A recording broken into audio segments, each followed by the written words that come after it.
Dios les bendiga, hermanos. Vamos a iniciar con la clase de este día y voy a hacer una oración. Santo Padre, bendito Dios del cielo, le damos gracias, Señor, esta mañana por su presencia en este lugar, Señor. Bendiga a cada uno de los miembros de esta iglesia, Señor. Edifique nuestros corazones, Señor. Y ayúdenos, Padre mío, a poder entender, Señor, el significado de la palabra gratitud, Señor, y el significado de la palabra salvación. Gracias, Santísimo Dios. Gracias, Señor, por ser tan bueno con nosotros. Le rogamos, mi Dios bendito, en el nombre de Cristo Jesús, que lleve esperanza, mi Dios bendito, a aquellos lugares, Señor, de este país donde hay grande congoja en este momento, Señor. Levante los enfermos, mi Dios poderoso, y que estos den testimonio, Señor bendito, de su grande poder. En el nombre de nuestro Señor Jesucristo. Amén. Mis hermanos, vamos a continuar el estudio y solamente para recordar un poco lo que estuvimos hablando algo de la semana pasada. ¿En qué dijimos que hace especial énfasis el escritor de esta epístola en este capítulo primero? ¿Qué es lo que quiere demostrar a toda costa? ¿Cuál dijimos que es el tema central de esta epístola a los Hebreos? La supereminencia de nuestro Señor Jesucristo. El escritor pretende mostrar y demostrar que Jesús es superior ¿a quién? A Moisés, a los ángeles, a todos ellos, ¿verdad? Y muy importante, dijimos que nuestro Señor Jesucristo es el único ser que reúne los tres oficios. ¿Se acuerdan de ellos o de alguno de ellos? Profeta, sumo sacerdote, porque no es solamente sacerdote, es el sumo sacerdote, y el oficio de rey. Ninguno de los profetas, ninguno de los apóstoles, ninguno de los reyes ha reunido estas tres oficios o tres características, ¿verdad? ¿A cuál de los ángeles le dijo Dios, mi hijo eres tú? A ninguno. Y aún a pesar de que, por ejemplo, algunos versículos como Job 1:6 habla acerca de que un día vinieron a presentarse delante de Dios, delante de Jehová, los hijos de Dios, como creación suya, ¿verdad? Pero ninguno de los ángeles, o si tengo mala memoria, recuérdenme ustedes, ¿cuál de los ángeles se dirigió o se ha dirigido a Dios como Padre? ¿Jesús le ha llamado Padre? ¿A Dios? Sí le ha llamado Padre, ¿verdad? ¿Y cuál es el nombre del Hijo de Dios? ¿Cuál es el nombre?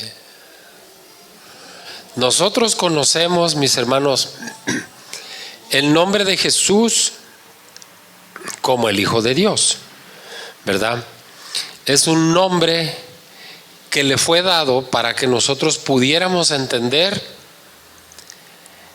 y llamarlo por un nombre y pudiéramos entender el significado de ese nombre. Acuérdense que en el pueblo de Israel los nombres, por ejemplo en el caso de los profetas, en el caso de hombres prominentes, los nombres significaban lo que ellos eran o lo que ellos iban a ser. En el caso del apóstol Pablo, ¿qué es lo que significa Pablo? El que ha sido pedido por Dios. Y Dios lo pidió. Dios le dijo a Ananías, ve porque instrumento escogido me es este. Ya lo había escogido. Entonces el nombre de Jesús proviene del hebreo Yeshua o Yeshua, que significa Dios salva. Dios es salvación. Y pondrás por nombre Emmanuel, porque Él salvará a su pueblo. Jesús el Salvador. Pero ese es el nombre que se le dio al Mesías de Dios para que nosotros lo podamos llamar y nosotros lo podamos identificar. Pero el nombre, por eso dice, vimos los versículos la semana pasada, en donde dice, por cuanto heredó más excelente nombre que ellos, que los ángeles. ¿Cuál es ese nombre que heredó?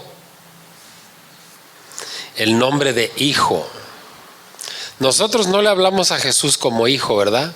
Nosotros no le decimos hijo. A nosotros se nos dio un nombre para que nosotros podamos llamarlo y entender el significado de ese nombre. Pero ¿hay algún registro bíblico, Antiguo y Nuevo Testamento, donde el Padre le llame Jesús? No lo hay. Le llama hijo. Ese es el nombre, hijo. Por eso dice, cuanto heredó más excelente nombre que ellos. Y no se refiere al nombre de Jesús, sino se refiere al nombre de hijo. ¿Verdad? Bueno, vamos a continuar. De un bien conocido salmo mesiánico, el escritor de Hebreos pasa al cántico de Moisés, que está registrado en Deuteronomio capítulo 32. Este canto de Moisés era utilizado en los servicios religiosos del templo y en las sinagogas locales. Los judíos consideraban que los versículos finales de este cántico de Moisés eran mesiánicos. La cita misma demuestra que no solo el Hijo es mayor que los ángeles, sino que es adorado por los ángeles. ¿No vimos el versículo 6 donde dice, Hebreos 1:6, donde dice, adórenle todos los ángeles?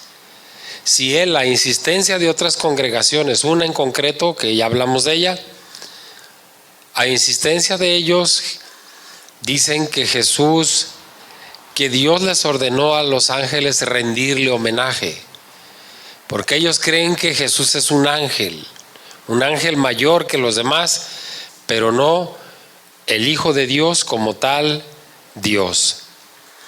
Entonces, al adorarle los ángeles al Hijo de Dios, lo están reconociendo como Dios, como el creador de todo. Dios ordena a los ángeles que adoren al Hijo. Los ángeles, por ser seres creados, sirven al Hijo. Y yo pregunto, si Jesús no fuera Dios, ¿se le debería adorar? No, ¿verdad? Miren, anoten la cita, es del cántico de Moisés, que es Deuteronomio 32. Les voy a leer los versículos 43 y 44. Dice, alabad naciones a su pueblo, porque él vengará la sangre de sus siervos y tomará venganza de sus enemigos y hará expiación por la tierra de su pueblo.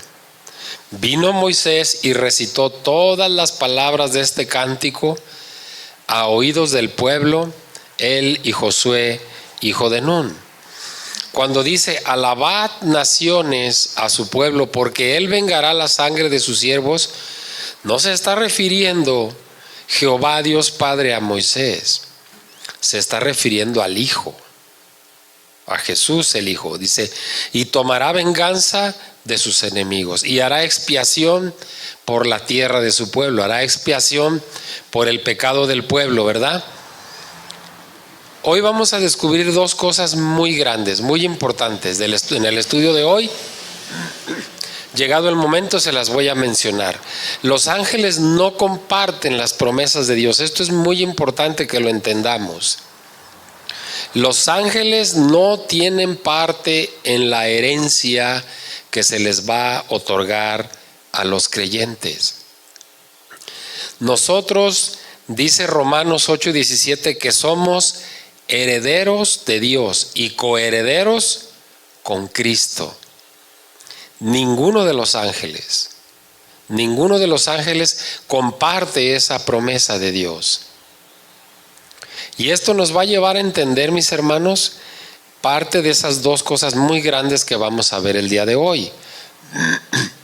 La Escritura no dice que ángel alguno sea hijo de Dios, por lo cual un ángel, por más exaltado que sea, al estar en la presencia de Dios, no es ni nunca va a ser de modo alguno igual, ni siquiera semejante al Hijo de Dios.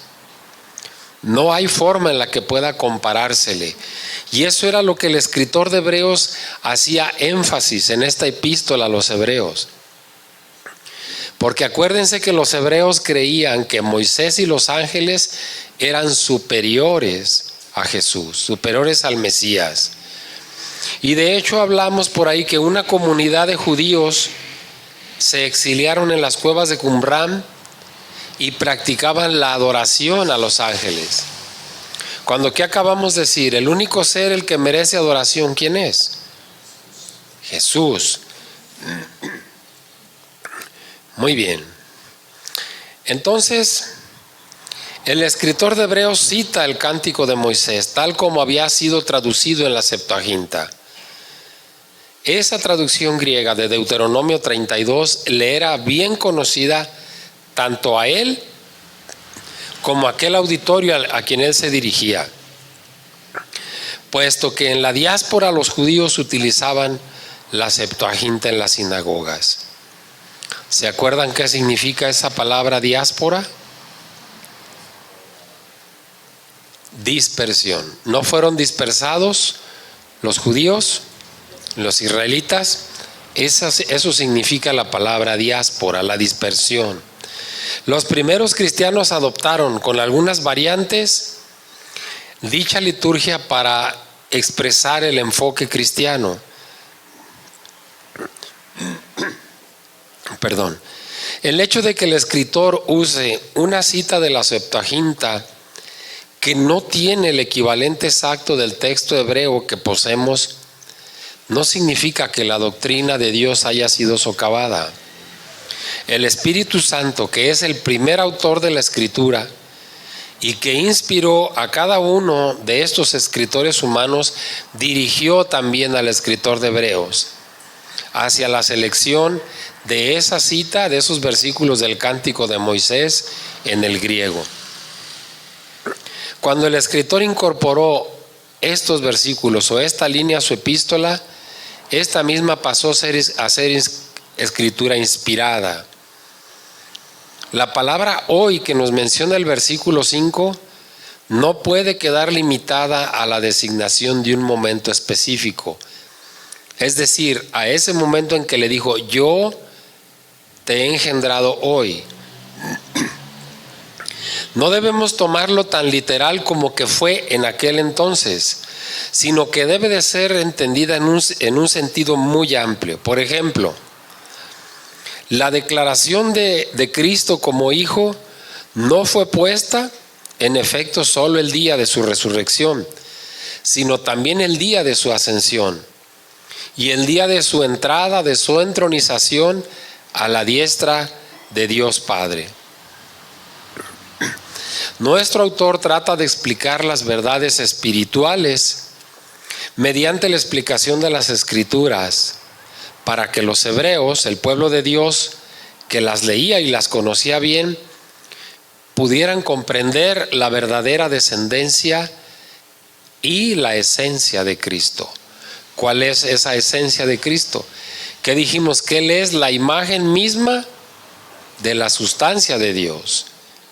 Él es la parte visible de lo invisible de Dios Padre. Apóstoles como Mateo y Lucas intentan desglosarla por medio de la genealogía. Mateo capítulo 1 nos habla acerca de la genealogía de Cristo. El conocimiento que aquí se extrae tiene una connotación bien importante para todos nosotros y debemos meditarla a profundidad para que la verdad se revele en nosotros. Siempre que un autor quiere dar mayor autoridad a sus escritos, hace énfasis en las escrituras del Antiguo Testamento. ¿Para qué? Para soportar de esa manera sus declaraciones. Y más cuando lo hace ante un público que conoce las escrituras. ¿Se acuerdan que hace 1 o 2 semanas pusimos un ejemplo similar? ¿Qué necesito hacer yo para hablarles a ustedes? ¿Solamente platicarles y decirles las citas, o es oportuno ir a consultar las citas para que ustedes vean que lo que estamos hablando no es palabra del expositor, sino es palabra de Dios? Para que haya una congruencia y una veracidad, y para que ustedes puedan creer la palabra de Dios y que lo que yo digo está extraído de las escrituras, no de mi cabeza. A diferencia de Cristo, los ángeles sirven al propósito de la salvación, de la victoria y la libertad de aquellos que participan lo que Dios a través de Cristo ha dispuesto para los que le aman. En este inicio de la carta, el autor expone con argumentos escriturales la sustancia y la esencia del Hijo de Dios, y lo diferencia de manera muy clara y contundente de los ángeles, tanto en esencia como en función. ¿Qué quiero decir con esto? Jesús está diferenciado tanto en esencia como en función de los ángeles. En esencia, ¿por qué? Porque Él es el Hijo de Dios. Él es engendrado, no creado como los ángeles. Y la función de nuestro Señor Jesucristo es muy diferente de la función de los ángeles. ¿Qué dijimos que significa esa palabra ángel? Mensajero. Los ángeles, el Señor Dios los utiliza para llevar un mensaje, para comunicar un mensaje, ¿sí? Y nuestro Señor Jesucristo no es utilizado como el Padre para eso. La función de Él es otra. ¿La función de los ángeles es salvar la humanidad, o es la función de nuestro Señor Jesucristo la salvación de la humanidad? ¿Se fijan? Como tanto la esencia como la función es muy diferente la de Cristo que la de cualquier ángel. Por lo tanto, este capítulo nos revela de nuestro Señor Jesucristo su posición como Hijo de Dios, su esencia, que Él es engendrado, no creado, su verdad, su amor y su poder, para que podamos comprender la gracia de la cual somos partícipes por medio de Él. Ahí está la palabra gratitud. Tenemos que entender y tenemos que adoptar alma dentro de nosotros que ese regalo tan grande de la salvación no lo merecíamos, ninguno. Ese es parte del significado de la palabra gracia, regalo inmerecido. Pero por medio del sacrificio de Él somos partícipes, somos participantes de la gloria venidera. Somos partícipes, lo que acabamos de leer de Romanos 8, donde dice que somos herederos de Dios y coherederos con Cristo. Vamos a continuar, vamos a ver ahora, vimos la semana pasada hasta Hebreos 1:6, hoy continuamos con el 7, versículo 7. Hebreos capítulo 1, versículo 7.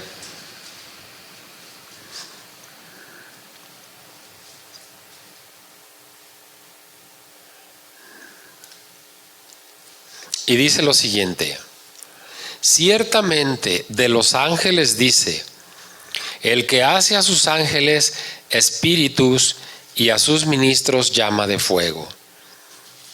El que hace a sus ángeles espíritus con E minúscula y a sus ministros llama de fuego. Es un poquito confuso el versículo, pero ahorita lo vamos a desglosar y lo vamos a entender. Este versículo está extraído del Salmo 104. Salmo 104:4 es lo mismo que lo que acabamos de leer. Ciertamente de los ángeles dice: el que hace a sus ángeles espíritus y a sus ministros llama de fuego.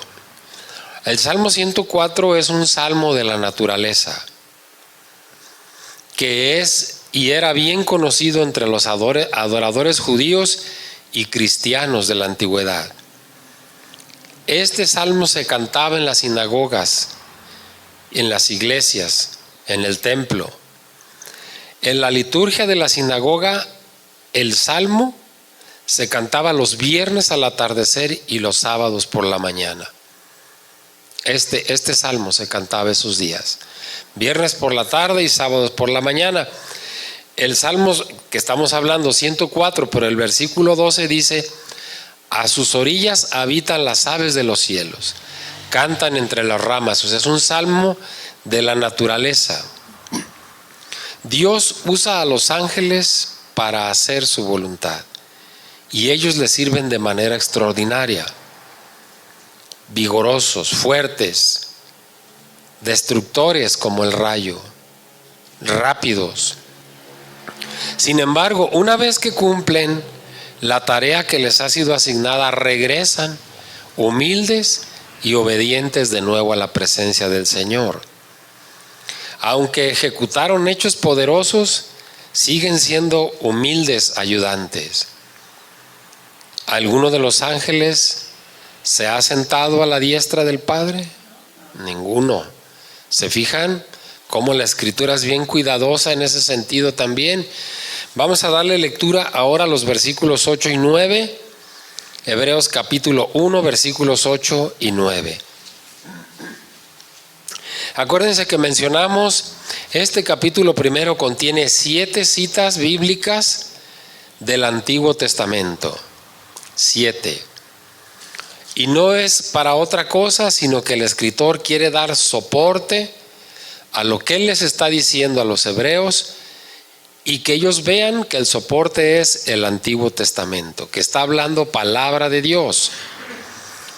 Versículo 8 y 9. Mas del Hijo dice: tu trono, oh Dios, por el siglo del siglo.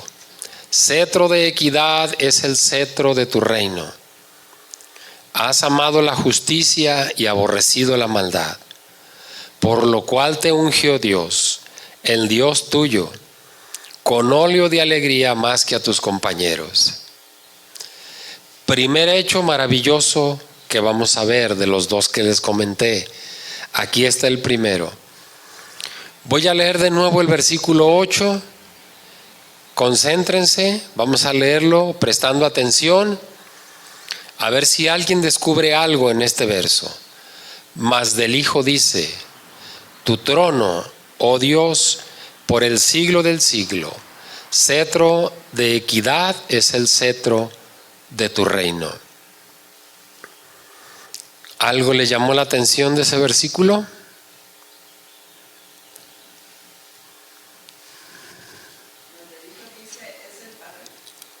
¿Perdón? Ajá.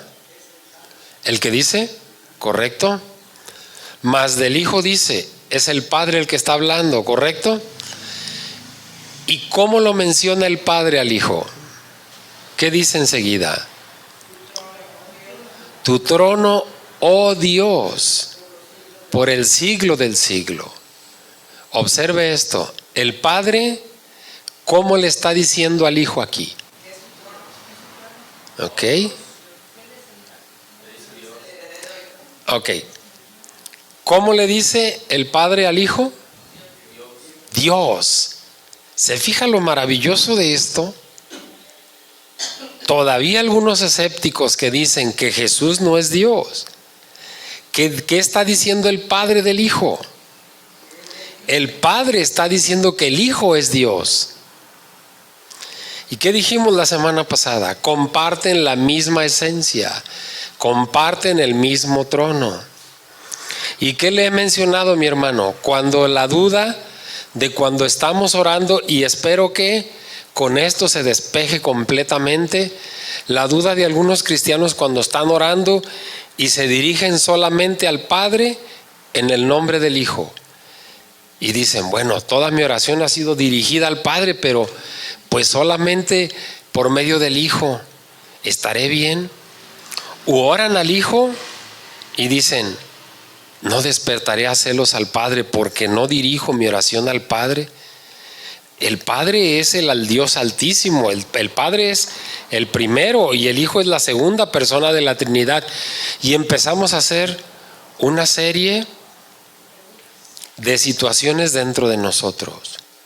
La semana pasada lo mencioné. Si oras al Espíritu Santo, estás orando al Hijo y al Padre. Si oras al Hijo, estás orando al Padre y al Espíritu Santo. Son tres seres compartiendo la misma igualdad, pero con diferentes funciones. Maravilloso lo que dice el versículo, porque es el mismo Padre el que está hablando. Y el Padre dice del Hijo, tu trono, oh Dios, por el siglo del siglo, o sea, eterno. Cetro de equidad es el cetro de tu reino. Y luego le dice, has amado la justicia y aborrecido la maldad. Ese es Jesús, ¿verdad? Por lo cual te ungió Dios. Ahora observe, el Dios tuyo, con óleo de alegría más que a tus compañeros. ¿Por qué le dirá eso? Por lo cual te ungió Dios, el Dios tuyo. ¿Cuál es la naturaleza de nuestro Señor Jesucristo una vez que viene a la tierra? Una naturaleza humana. Y como naturaleza humana tenía un Dios, que era el Padre. Si Jesús hubiera venido en naturaleza divina, no hubiera necesidad de haber escrito de esa manera, el Dios tuyo, puesto que ya estaba manifiesto. Es un ser con dos naturalezas y es el único ser que ha existido y que va a existir con una doble naturaleza. Jesús tiene una naturaleza divina que es eterna y tiene una naturaleza humana.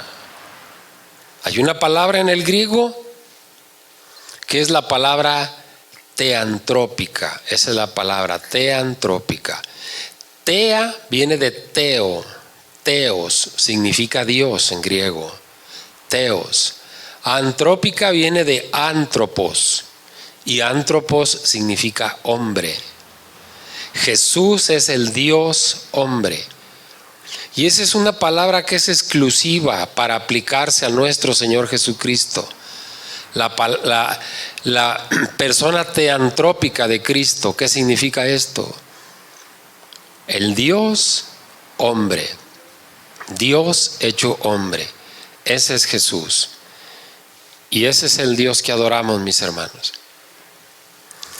El contraste entre los ángeles y el Hijo se expresa más característicamente por medio de dos citas de los salmos.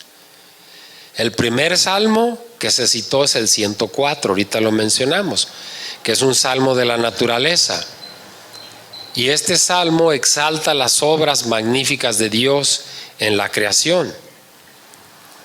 La segunda traducción al griego habla del papel de los ángeles como sirvientes. El segundo salmo es el Salmo 45, que es ese salmo el que toma el escritor de Hebreos para aplicarlo a Jesús. Y donde hablan los versículos 6 y 7 acerca del gobierno de justicia y de rectitud de Jesús. Porque has amado la justicia, le dice, ¿verdad? Se trata pues de un salmo que apunta tipológicamente al Mesías, a Cristo. Solamente con el advenimiento del Hijo de Dios se cumple completamente la descripción de la boda del rey. Ese Salmo 45 habla de eso, de la boda del rey. Es obvio, mis hermanos, que los cristianos del primero y del segundo siglo consideraban que solamente Jesús cumplía a la perfección las palabras de este salmo. Es por eso que el escritor de Hebreos escoge esos versículos 6 y 7 del salmo del Salmo 45 y los aplica al Hijo para enfatizar la divinidad de Él. Les voy a leer el Salmo 45, versículos 6 y 7. No les pido que lo busquen porque es exactamente lo que acabamos de leer. Tu trono, oh Dios, es eterno y para siempre. Cetro de justicia es el cetro de tu reino.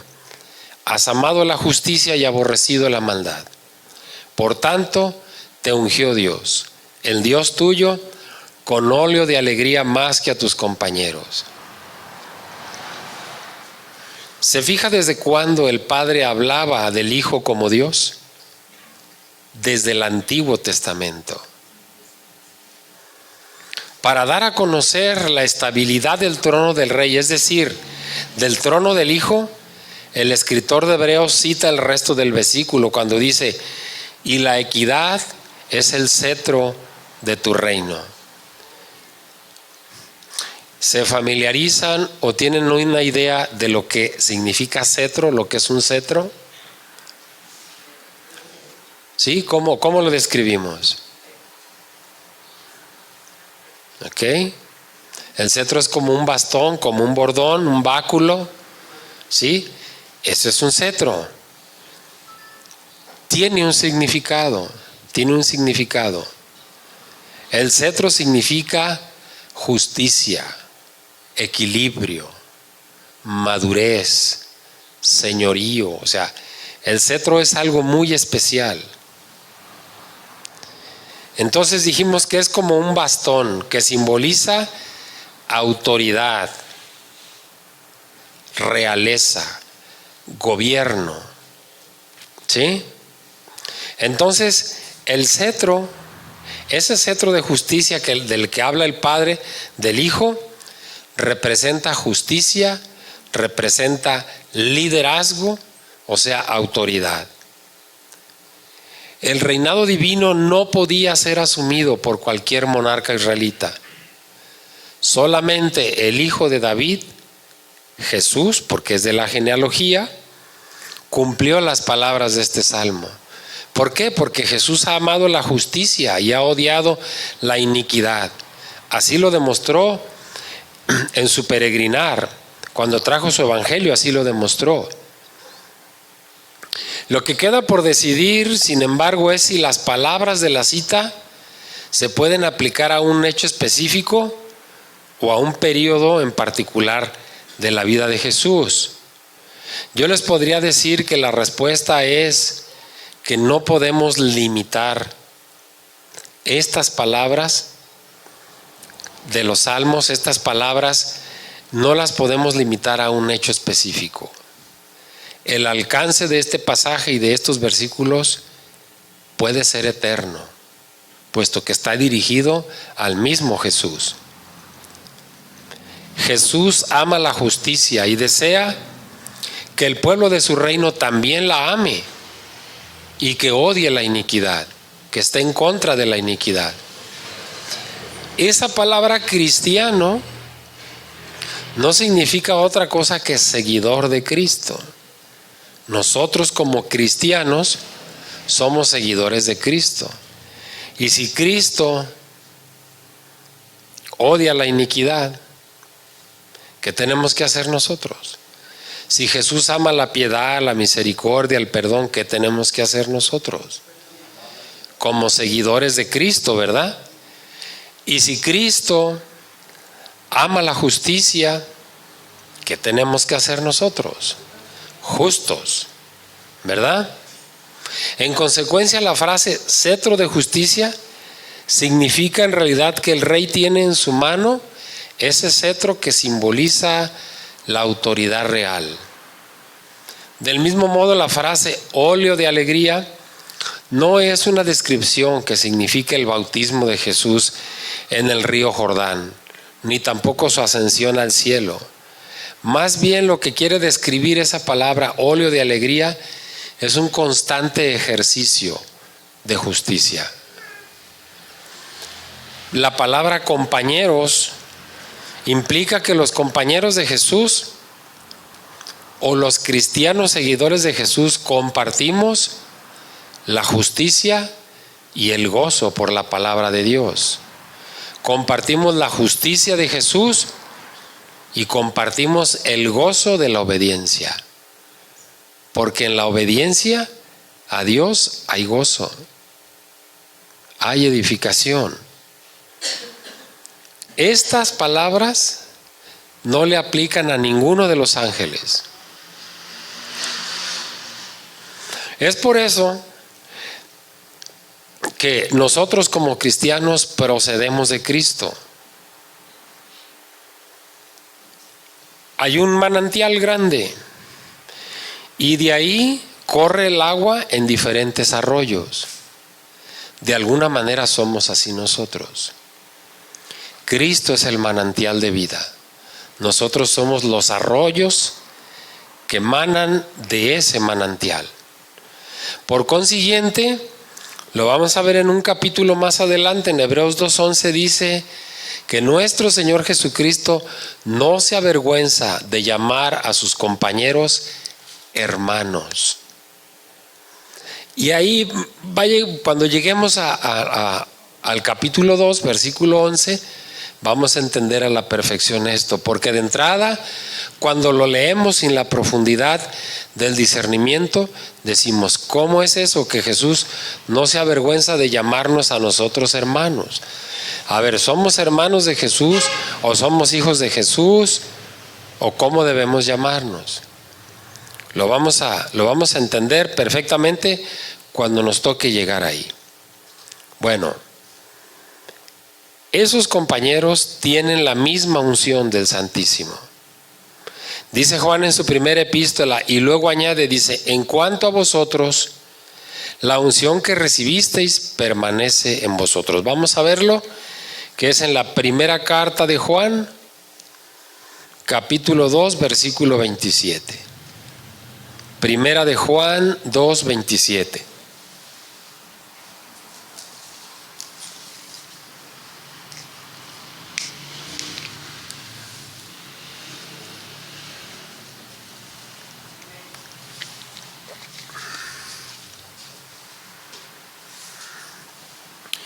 Primera carta de Juan, capítulo 2, versículo 27.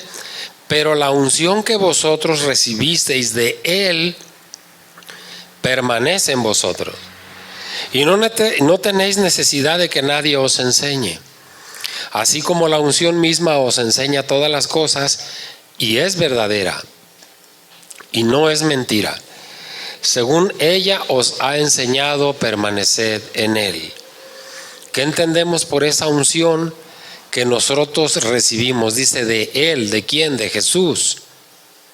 ¿Qué entendemos por esa unción que recibimos de Él y que permanece en nosotros? El Espíritu Santo. Y no tenéis necesidad de que nadie os enseñe. No se está refiriendo concretamente a que no tenemos necesidad de que nadie nos enseñe la Escritura. ¿Qué hace el Espíritu Santo que mora en nosotros cuando nosotros cometemos un pecado o un error? Nos redarguye el Espíritu Santo. No necesitamos que el hermano o la hermana que no se enteraron de eso que hicimos o pensamos nos enseñen la palabra. Es el Espíritu el que nos revela y el que nos enseña y nos dice qué es lo que tenemos que hacer. ¿Sí? Así como la unción misma os enseña todas las cosas. Aquí está la respuesta. ¿Quién es el que nos enseña todas las cosas? El Espíritu Santo, ¿verdad? Bien, vamos a continuar. Hebreos capítulo 1, versículos 10 al 12. Hebreos capítulo 1, versículos 10 al 12. Y tú, oh Señor, en el principio fundaste la tierra, y los cielos son obra de tus manos. Ellos perecerán, mas tú permaneces, y todos ellos se envejecerán como una vestidura, y como un vestido los envolverás, y serán mudados. Pero tú eres el mismo, y tus años no acabarán. Está reconociendo la majestad de Dios. Fundaste en el principio la tierra y los cielos son obra de tus manos. Y el versículo 12 dice, y como un vestido los envolverás y serán mudados. O sea, lo viejo lo tiramos. Una ropa vieja, la envuelves, la haces bola, la metes en una bolsa o la tiras al bote de la basura. Pero dice, pero tú eres el mismo y tus años no acabarán. ¿Qué significa entonces? Que el Señor es eterno. Y allí está, al final del versículo 12, si se fijan, hay una cita que dice Salmo 102, 25 al 27. Volvemos a lo mismo. El escritor soportando su enseñanza, tomando pilares del Antiguo Testamento para mostrar que lo que está diciendo no son sus palabras, sino son palabra de Dios del Antiguo Testamento. Esta creo que es la sexta cita que es tomada del Antiguo Testamento, como viene escrito ahí, Salmo 102, 25 al 27. Este salmo, hermanos, que es en realidad la adoración de un creyente que se lamenta por el estado tan desastroso de Sión en aquel entonces, concluye con un cántico de alabanza a la inmutabilidad de Dios. ¿Qué es esa inmutabilidad de Dios? Inmutables que no cambia. El escritor de Hebreos le aplica este cántico de alabanza a Cristo, el eterno Hijo de Dios. El escritor necesitaba las palabras de este salmo para explicar la introducción a su epístola. En el versículo 2 de este primer capítulo vimos que decía, en estos postreros días. ¿Qué son los postreros? ¿No son los últimos? Pero dijimos que en el texto original dice, por último, nos ha hablado por el Hijo. Dice, a quien constituyó heredero de todas las cosas y por medio de quien hizo el universo. Entonces, el escritor necesitaba estos versículos del Salmo 102 para explicar la introducción. Este versículo 2 del primer capítulo. El Hijo es el resplandor de la gloria de Dios y la representación, o sea, la imagen misma de su sustancia, dice el versículo. O sea, la representación exacta de su ser. Él sostiene las cosas con su poderosa palabra. Vemos entonces que esta sexta cita tomada del Antiguo Testamento era requerida para la introducción, en la cual el escritor exponía la doctrina de la eternidad de Cristo, del Hijo, por medio del cual todo había sido creado y por medio del cual todas las cosas se sostienen. Lo que anteriormente se decía del Dios de Israel, ahora se le aplica al Hijo. El Hijo de Dios es creador y sustentador del universo. Y es, como tal, muy superior a los ángeles. ¿Se acuerdan que creo que hace unas 2 clases dijimos, sí, nosotros como cristianos entendemos que Jesús es más grande que los ángeles y que Moisés? Pero yo les dije, sí lo entendemos, pero ahora vamos a saber por qué. Y ahora estamos sabiendo por qué. Ahora sabemos perfectamente por qué Jesús es superior a los ángeles. Porque a ninguno de los ángeles Dios le llamó hijo. Ninguno de los ángeles llaman padre a Dios. Ninguno de los ángeles entronizó al cielo y se sentó a la diestra del Padre. Ninguno de los ángeles es creador del universo. ¿Se fijan por qué el escritor hace un énfasis bien especial en Jesús? Jesús es el creador y el sustentador del universo. Dice el texto que todo fue creado por medio de Él y para Él. ¿Sí? Los ángeles solamente sirven como mensajeros de Dios. La palabra Cristo significa ungido, el Mesías de Dios. Ninguno de los ángeles es el ungido de Dios. Aunque los cielos y la tierra han sido creados por el Hijo, que es eterno, no comparten su eternidad. Van a ser temporales. ¿No dice Pedro que nosotros esperamos cielos nuevos y tierra nueva? Los cielos y ciertas partes de la tierra son como las montañas, por ejemplo, parece que exhiben intemporalidad, o sea, que son eternos. Sin embargo, están sujetos a cambio. Isaías lo menciona así cuando dice: alzad vuestros ojos a los cielos, dice, y mirad a la tierra que está debajo. Los cielos se desvanecerán como humo, la tierra se gastará como una vestidura, y sus habitantes morirán como moscas. Pero mi salvación durará para siempre. Nosotros esperamos cielos nuevos y tierra nueva donde mora la justicia, dice el versículo. Todo lo que el Creador ha hecho lleva la marca del tiempo.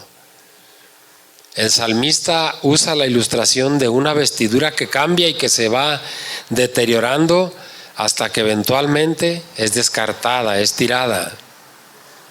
El Creador, nuestro Creador, sin embargo, vive para siempre. Él es el mismo, y dice el texto: y tus años nunca terminarán, no acabarán. Sus años nunca terminan, puesto que nunca comenzaron. Él es eterno. El Hijo no tiene principio ni fin en la eternidad. Esto es importante aclararlo. Por allá en los inicios de nuestros estudios yo les hablé acerca de lo que significa eterno y lo que significa sempiterno. Eterno es que no tiene ni principio ni fin. Sempiterno significa que tiene un principio pero no tiene un final. ¿Sí? Pablo le dice a Timoteo 6:16 cuando habla acerca del sempiterno, pero se está refiriendo al hombre. Jesús como hombre tuvo un inicio, pero no tiene un final, porque cuando venga a reinar como Dios no tiene un final. Aquí estamos hablando de que el Hijo no tiene ni principio ni fin en la eternidad, porque dice el verso ahí en Génesis que desde el principio, bueno, el mismo Juan también nos habla acerca de que en el principio el verbo era con Dios. O sea, en el principio de la creación, la eternidad ya la compartía el Hijo con el Padre. Esto, por cierto, no puede decirse de ninguno de los ángeles. Si bien los ángeles pueden vivir eternamente ante la presencia de Dios, su comienzo sí tiene un registro. ¿Cuál es ese registro? A partir de que fueron creados por Dios. Ahí está el principio, ¿verdad? Y bueno, ya dijimos que esos textos fueron tomados del Salmo 102, ¿verdad? La cita del Salmo 102 enseña cuáles son los rasgos distintivos del Hijo. El Hijo es el Creador, el Todopoderoso, inmutable y eterno, no tiene cambios. La preexistencia del Hijo está indicada en la frase en el principio. Su permanencia, donde dice tú sigues siendo el mismo, y su eternidad en las palabras tus años nunca terminarán. Vamos a leer el versículo 13, nos acercamos ya al final. Hebreos 1:13. Pues, ¿a cuál de los ángeles dijo Dios jamás: siéntate a mi diestra hasta que ponga a tus enemigos por estrado de tus pies? ¿A cuántos? A ninguno. A ninguno le dijo que era su hijo, ¿verdad? A ninguno de los ángeles. Como a ninguno de los ángeles les dijo: siéntate a mi diestra hasta que ponga a tus enemigos por estrado de tus pies. estamos reafirmando, estamos confirmando la superioridad de Jesús por encima de cualquier ángel. Y este versículo, el 13, si se fijan ahí al final, trae una cita bíblica, que es el Salmo 110:1. El Salmo 110:1 dice exactamente lo mismo. Y si vamos al Salmo 110:1, dice Salmo de David. Y dice el Salmo: Jehová dijo a mi Señor. ¿Entendemos esa parte? Jehová dijo a mi Señor. Está escribiendo David. ¿Y quién era su Señor de David? Jesús, ¿verdad? Siéntate a mi diestra. Es como diciendo, el Padre le dijo al Hijo: siéntate a mi diestra hasta que ponga a tus enemigos por estrado de tus pies. ¿En dónde está Jesús en este momento? A la diestra del Padre. ¿Y qué hace ahí a la diestra del Padre? ¿Solamente está sentado ahí acompañando al Padre, o cuál es su función de él ahorita? Intercediendo por nosotros. Eso es lo que hace Jesús. Esta oración introductoria se parece mucho a la de Hebreos 1:5. Y es interesante porque el escritor de la epístola comienza una serie de 7 citas de los salmos.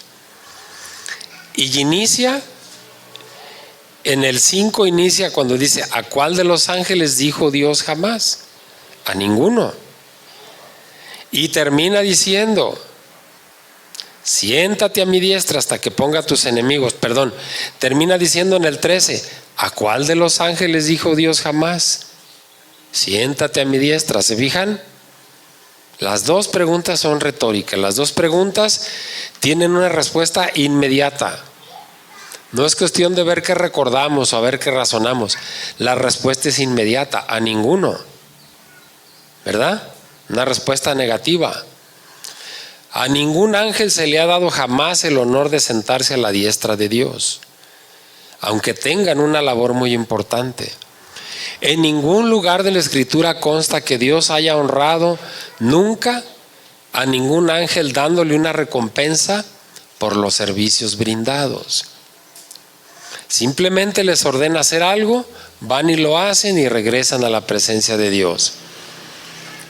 No hay un solo registro donde el Padre o el mismo Jesús le haya dicho a los ángeles: hiciste esto, bien hecho como te lo mandé, ahora te voy a nombrar como una autoridad encima de esta categoría de ángeles. No existe eso, no hay. Aun sin embargo, el Padre ha tenido distinciones sumamente especiales para con el Hijo. Siéntate a mi diestra. Ahí está una. Hasta que ponga, ahí está la recompensa por lo que hiciste, ahí está la recompensa. Hasta que ponga a tus enemigos por estrado de tus pies. Un ángel es un ángel y va a seguir siendo un ángel.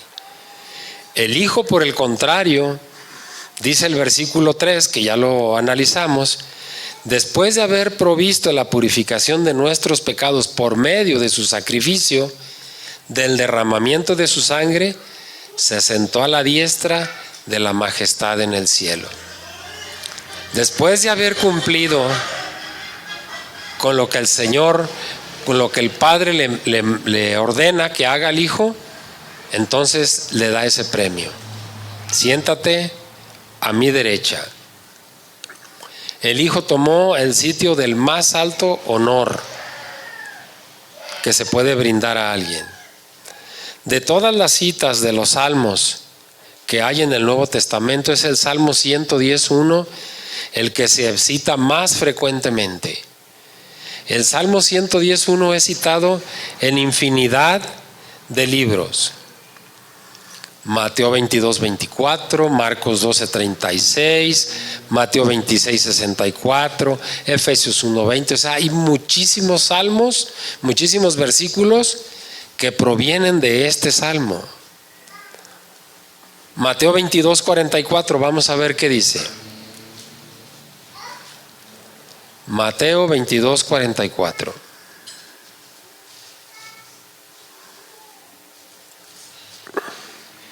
Dice lo siguiente: dijo el Señor a mi Señor, siéntate a mi derecha hasta que ponga a tus enemigos por estrado de tus pies. Mateo, citando aquí este salmo para dar veracidad y darle fuerza a lo que estaba diciendo. Romanos 8:34 nos dice lo mismo. ¿Quién es el que condenará? Cristo es el que murió, mas aún el que también resucitó, el que además está a la diestra de Dios, el cual intercede por nosotros. Es prácticamente el salmo más citado en el Nuevo Testamento. Pablo a los Colosenses dice: si pues habéis resucitado con Cristo, buscad las cosas de arriba, donde está Cristo sentado a la derecha de Dios. Otra vez citando el Salmo. Jesús mismo, en un diálogo que tuvo con los fariseos respecto a su identidad como Cristo, como hijo de David, cita el mismo Salmo 110:1 y dice: pues si David lo llama Señor, ¿cómo puede ser él su hijo? Acuérdense que los fariseos cuestionaban precisamente a Jesús por hacerse llamar como hijo de Dios. Entonces le cita el Salmo, dice: ellos decían que esa definición no era aplicable a Cristo, sino a David. Pero ¿qué les dice el Señor? Si David lo llama Señor, ¿no vimos que dice: dijo el Señor a mi Señor? Si David mismo lo llama Señor, entonces ¿cómo puede ser él su hijo? ¿Verdad? Lo que nos afirma obviamente que Jesús es el Mesías. Pedro en el día de Pentecostés también citó el Salmo 110:1. Les dijo: sepan pues ciertísimamente toda la casa de Israel, que a este Jesús a quien vosotros crucificasteis, Dios le ha hecho Señor y Cristo. ¿Se acuerdan que hablamos acerca de esa palabra Señor? ¿Qué era más alto que el rey?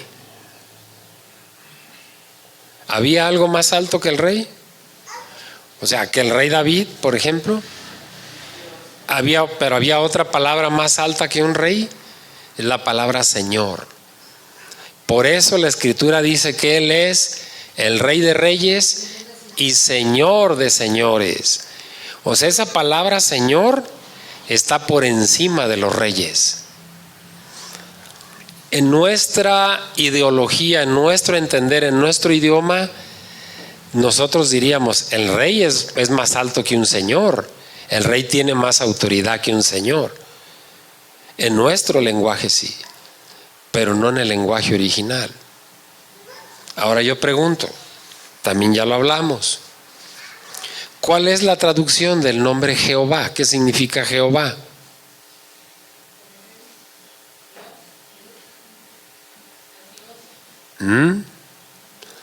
Jehová significa Señor.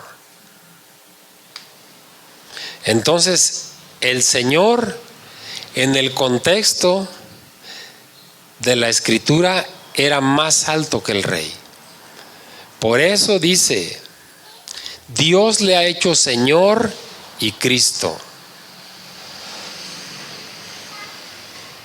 Es muy conocido en las predicaciones, en la misma Escritura, acerca en el Apocalipsis, el Rey de Reyes y Señor de Señores. El Señor está por encima de los reyes. Muy bien. Estamos en el tiempo, mis hermanos. Vamos a detenernos aquí esta mañana. Hasta aquí nos vamos a quedar. Bien. La segunda parte, les comenté, eran dos cosas importantes. Una ya la vimos: cómo llama el Padre al Hijo, lo llama Dios. Y la otra, pues nos vamos a tener que esperar a la próxima semana para que lo podamos ver. Les voy a adelantar algo solamente. Ya vimos la grandeza de los ángeles, Y ese versículo que vimos en donde dice que hace a los ángeles espíritus ministradores, la grandeza de los ángeles. Le quiero decir algo, mi hermano. Lo vamos a corroborar la semana que entra, bíblicamente hablando. ¿Son grandes los ángeles? Sí lo son. No como el Hijo, obviamente, pero los ángeles en sí son seres poderosos, son seres rápidos, son seres fuertes, son seres invisibles, que no necesitan un cuerpo como nosotros para poder existir. La semana que entra vamos a ver algo bien maravilloso. Los ángeles son ministradores de los santos. Los ángeles van a heredar, los ángeles son coherederos del reino con el Señor. No. ¿Quiénes somos los coherederos del reino? Nosotros. Pero hay una característica que debe haber en nosotros, que es ser santos. ¿Sí? ¿Quién va a gobernar cuando Jesús venga a la tierra? ¿Quién va a gobernar con Él? Los santos. ¿O van a gobernar los ángeles con Él? ¿Quién va a gobernar con Él? Los santos. Nosotros convertidos en santos y obedecemos la palabra. Ahora yo pregunto una cosa. ¿Quién es más grande que los ángeles? Los santos. Nosotros los santos. Porque nosotros vamos a heredar la vida eterna. Nosotros vamos a gobernar con Cristo, no los ángeles. ¿Se fija lo maravilloso de esto? En ese sentido, como santos, nosotros somos o podemos llegar a ser superiores a los ángeles. Ese es un regalo de Dios, hermano. Es una revelación de Dios. No nos lo creemos, ¿verdad? Yo veo como incredulidad. ¿Cómo es eso que nosotros, si llegamos a ser santos, vamos a ser superiores a los mismos ángeles? Sí. Dios lo está diciendo, no el hombre. Bien, lo vamos a desglosar bien la próxima semana. Mis hermanos, terminamos este día. No sé si alguien tenga alguna pregunta o nos quiera comentar o aportar algo a lo de esta mañana. ¿Todo bien? Vamos a terminar. Padre Santísimo, gracias, Señor, por estos dos regalos, Señor, por estos grandes bocados, Señor, de ese pastel celestial que usted tiene para nosotros, Señor. Muchas gracias, Señor, porque sin ser merecedores, Padre mío, usted ha volteado su mirada hacia nosotros, Señor, y nos ha escogido, Dios bendito. Eso es grande, Señor. Padre mío, le ruego que bendiga, Señor, a todos nuestros hermanos en la fe, Señor. Donde quiera que su palabra, mi Dios, sea predicada con verdad y con justicia, Señor, agrádese ahí, Señor. No solamente, Señor, en este lugar se habla su palabra con verdad, Señor. Hay muchos lugares en el mundo, mi Dios. Le pedimos que así como se ha manifestado el conocimiento a nosotros, también se manifieste a ellos, Señor. Gracias le damos, Señor, le honramos, Dios, le glorificamos, le agradecemos infinitamente la distinción de ser llamados hijos de Dios. En el nombre de nuestro Señor Jesucristo. Amén.